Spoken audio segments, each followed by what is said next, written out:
कुत्ते, मुझे इसलिए अपने कारोबार में पार्टनर बनाया था ताकि मेरी बीवी के साथ गुलछड़े हो ना सके। लानत है तुझ पे। गोपाल, खामोश सुअर। मेरा अच्छा खासा कारोबार चल रहा था, तूने करोड़ों का लालच देकर मुझे चिटफंड में फंसा दिया। मैं तुझे छोड़ूंगा नहीं, तेरी सारी करतूतें मैं पुलिस के सामने बता दूंगा। बेवकूफ, मैं तुझे मौका दूंगा तब ना।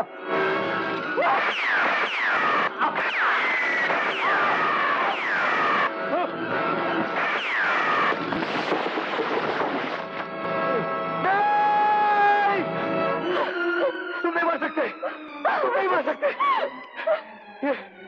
ये तूने क्या कर दिया गोपाल सेठ को? तू यहाँ पर कैसे आया? मैं इसी की तलाश में निकला था, लेकिन तूने ऐसे क्यों किया दिलीप? विजय, ये खून मैंने जानबूझकर नहीं किया है, अपने बचाव के लिए किया है। अगर मैं ये खून नहीं करता तो ये मुझे जान से मार देता। अरे अपने बचाव के लिए तूने गोपाल सेठ को नहीं मारा, मुझे बर्बाद कर दिया। क्या मतलब? इसने चिट फंड में मेरी माँ को धोखा दिया था। मुझे इससे मेरी माँ की जिंदगी भर की कमाई वसूल करनी थी। मेरी बहन की डोली की कीमत, मेरे भाइयों का भविष्य, एक धोखे से सब कुछ छीन लिया। दिलीप, ये बातों का वक्त नहीं है। इससे पहले कि कोई आ जाए, इस लाश को ठिकाने लगा दो। याद आए एक दिन मैंने तुझसे कहा था कि मैं तेरे काम आऊंगा। तू फिक्र मत कर, तू सिर्फ मुझे इतना बता दे कि कितना रुपया निकलता तेरा गोपाल सेठ पर। 1 लाख ठीक है, मैं तुम्हें 2 लाख दूंगा, लेकिन तुम्हें मेरा एक काम करना होगा। क्या? मेरे साथ मिलकर इस लाश को ठिकाने लगाना होगा। मैं लाश? तुम। लेकिन जुर्म छुपता नहीं दिलीप, पुलिस को एक दिन जरूर पता चल जाएगा।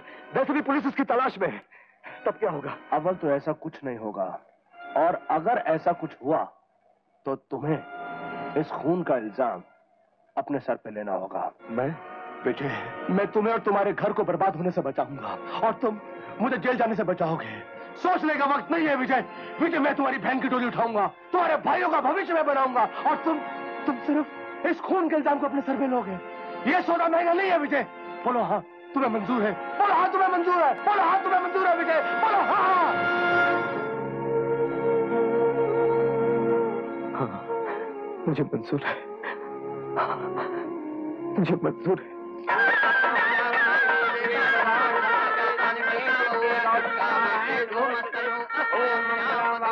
पंडित जी, लगन का समय जा रहा है, जरा जल्दी कीजिए।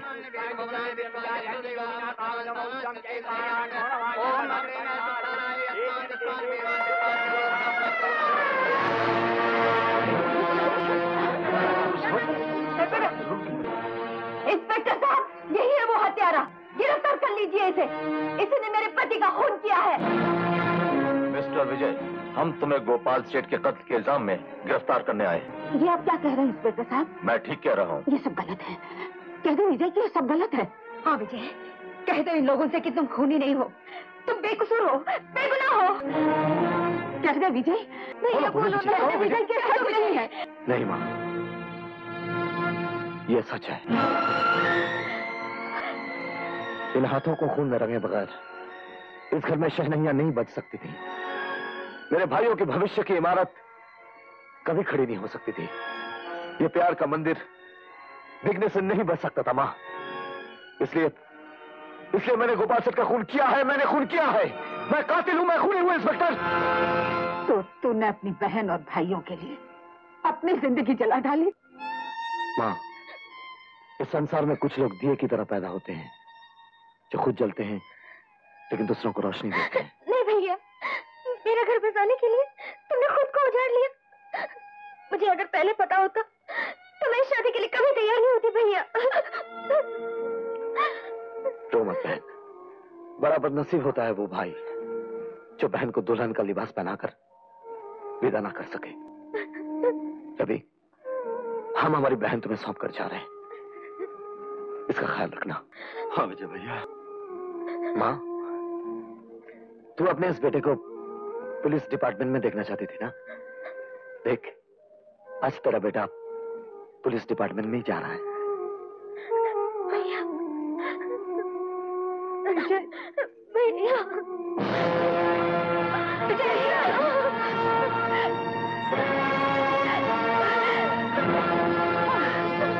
अदालत इस बात को मानती है कि गोपाल ने विजय के परिवार को बहुत बड़ा धोखा दिया। विजय की मां लक्ष्मी देवी की तमाम उम्र की पूंजी को लूटना चाहा। इसी कारण विजय ने तैश में आकर गोपाल खेतान का खून कर दिया। इन हालात को मद्देनजर रखते हुए अदालत मुलजिम विजय को ताज़ीरात हिंद ज़ेर दफा 302 के तहत 7 साल कैद व मशक्कत की सजा देते हैं।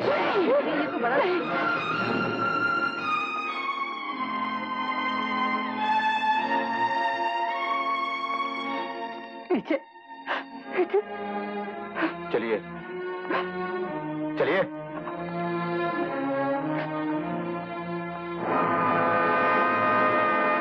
विजय, तुमने अपने परिवार के लिए बहुत कुछ किया, बहुत बड़ी कुर्बानी दी, लेकिन उस कुर्बानी ने मेरे साथ बहुत बड़ा अन्याय किया।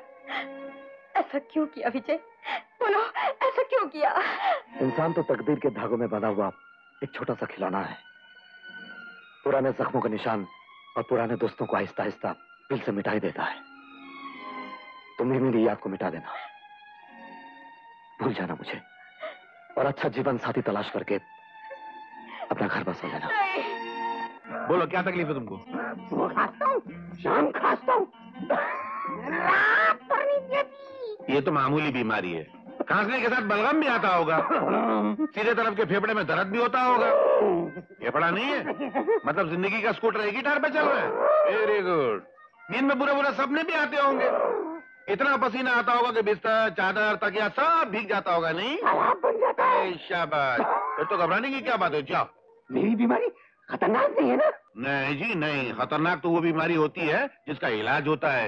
ये बीमारी का तो इलाज ही नहीं है, तो खतरनाक काहेगी। अब तुम एक काम करो, आराम से घर जाओ, बर्फ खाओ, अचार चाटो, तेल की चीजें खाओ, दिन गिनते जाओ, भगवान को याद करते जाओ। और जल्दी तुम्हारी जिंदगी के पासपोर्ट पर यमदूत का ठप्पा लगने वाला है। सब खत्म। किधर गया डॉक्टर भुलेश्वर? भूल जाने वाला। आप फिर बाप बनने वाले हैं। फिर बाप बनने वाला हूँ? किसके बच्चे का? आपके बच्चे की। मेरे को बच्चा कैसे हो सकता? मैं तो मर दूं यार। आपके बीवी को बच्चा होने वाला है। एक और मिला आया, एक और मिला आया।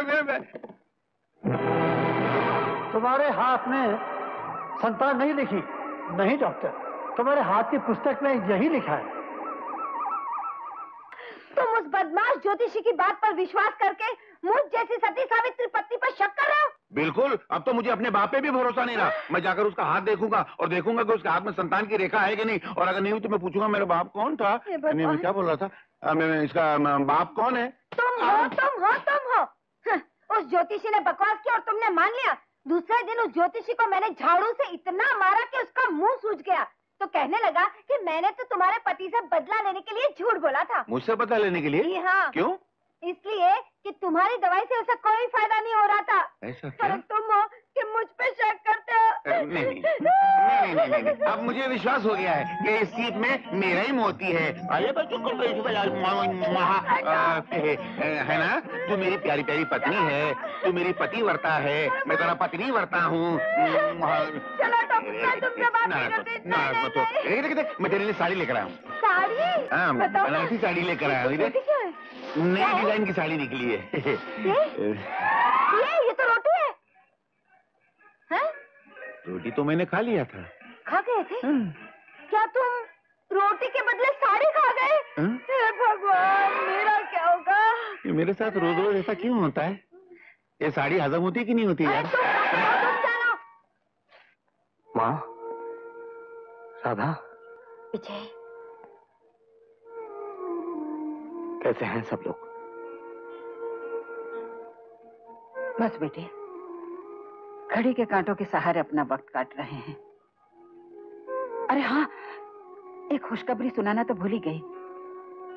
तेरा भाई अजय IAS में और संजय LLB में फर्स्ट क्लास पास हुए हैं। देखा माँ? हाँ बेटे। आज मेरी मेहनत को कामयाबी मिल ही गई। मेहनत तो बहुत कठिन है माँ, लेकिन जो कठिन राह पर चलता है उसे एक न एक दिन कामयाबी मिल ही जाती है। वो डिग्रियां उनको नहीं माँ, मुझे मिली है। मगर माँ, अगर तू इस बेटे की कामयाबी को इज्जत देना चाहती है तो आज तुझे मुझसे एक वादा करना पड़ेगा। कैसा वादा बेटे? यही कि आज के बाद मुझे कोई जेल में मिलने नहीं आएगा। ये तू क्या कह रहा है बेटे? तेरे 2 बेटे तेरे पास है ना, उनको बुलंदी पर पहुंचाने के लिए तुझे एक बेटे की कुर्बानी देनी होगी। उसे भूल जाना होगा। रो मामा, बरसों बाद घर में खुशियां आने वाली हैं। उन खुशियों को आंसुओं के सैलाब में मत बहा। हिम्मत रख। तूने अपनी औलाद को हिम्मत सिखाई है, खुद भी हिम्मत से काम ले। और आज के बाद यह मत आना। विजय, विजय।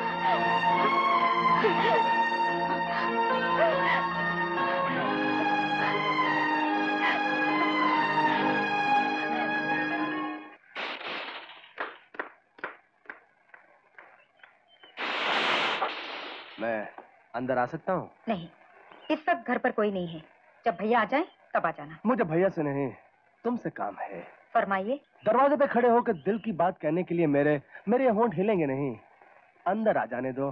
देखो, वक्त भी अच्छा है, मूड भी अच्छा है, और माहौल तो उससे भी अच्छा है। देखिए मिस्टर, मैं तो देख ही रहा हूँ। फिलहाल आप देखिए। ये गुलदस्ता फूलों से नहीं, मेरे दिल के अरमानों से सजाया हुआ है। और मैं अपने दिल के अरमान तुम्हारे कदमों पे बिछाने के लिए आया हूँ। और ये कहने के लिए आया हूँ कि मैं तुमसे बहुत प्यार करता हूँ। मैं तुम्हारे प्यार में पागल हो चुका हूँ। I love you very much. अगर आप मुझे लव करते हैं तो यह आपकी बदकिस्मती है, क्योंकि मैं किसी और से प्यार करती हूँ और अपने दिल के अरमानों को किसी और के कदमों में बिछा चुकी हूँ और इस वक्त उसी का इंतजार कर रही हूँ। इसलिए आप अपने दिल के अरमानों के फूलों का गुलदस्ता लेकर किसी और दरवाजे पर चले जाएं तो ज्यादा बेहतर होगा। बाय। कोई बात नहीं बेबी, मैं जानता हूँ कि तुम किसके प्यार और इंतजार में बैठी हो।